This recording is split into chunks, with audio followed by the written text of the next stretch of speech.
Hey guys, welcome to episode 11 of Louder. Today we're going to be talking about sanctification, what that word even means. That's a big word. We're also going to talk about baking pies. I don't know if you guys like pie, I like pie.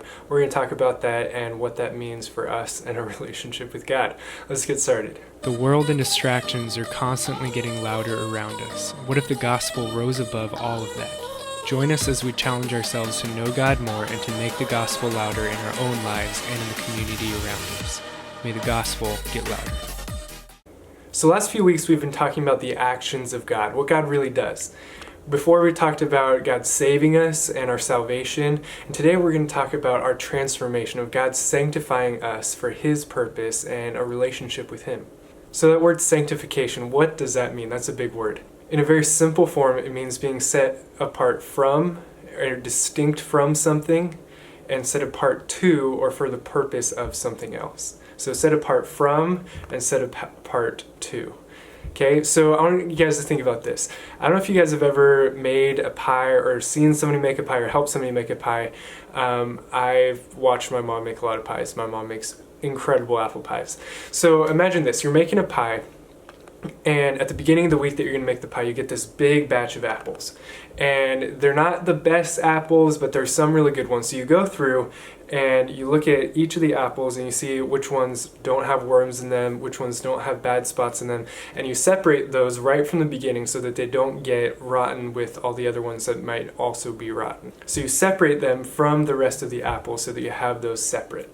After that, you don't just leave those apples there. Those are for a purpose, right? So you cut those up, you fashion them, and you mix them together, and you put them into this pie that turns into something really special. So from the very beginning, when you bought those apples, when you separated those, all those different things, that was for the purpose of being used in the apple pie, for something really special, or something really important.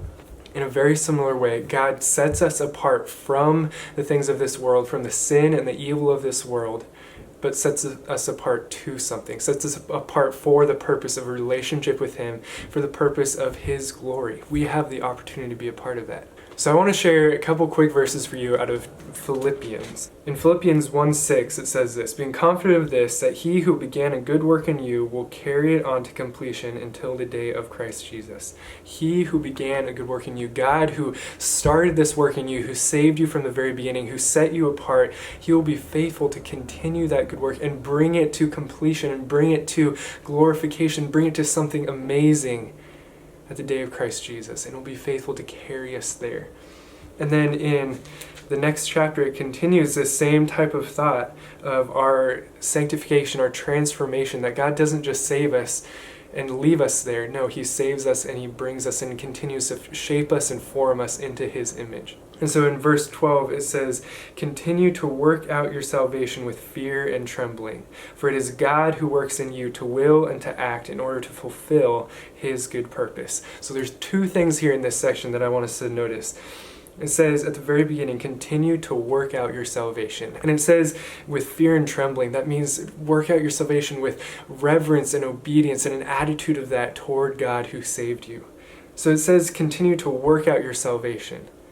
But then later it says, for it is God who works in you.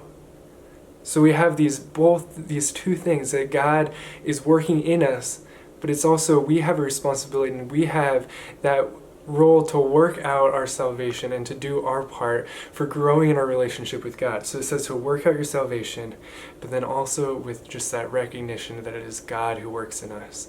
That it's not just us trying to work for God and work to be good enough for God and work to make ourselves better, but it's allowing God to work through us and work in us to make us into His image. So what does this have to do with making the gospel louder? How can this apply to actually making the gospel louder in our own lives and in our community? Guys, God has sanctified you. He has set you apart. He has made you something special, and He has a purpose for you. That's not something that you can work for. That's not something that you can earn. God has done that. God has already worked that in you, and He started that good work in you. So live that way. Live as someone who is sanctified. Live as someone who is set apart for a purpose, and live out that purpose by working out your salvation, understanding that and growing that relationship and applying your faith in every part of your life. and live with a joy, understanding that it is God who works in you, that we don't have to have that weight of trying to be good enough for God or trying to become like God when we never can do that on our own.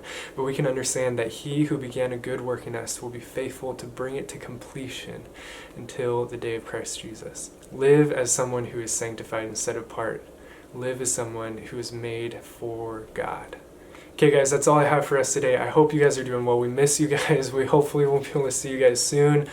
I'm tired of trying to do everything over video, but we'll be meeting on Zoom Wednesday, 6 p.m., and we'll have a devotion that comes out with this video, so make sure to check that out, and we'll see you guys soon. Hope you guys have a great day.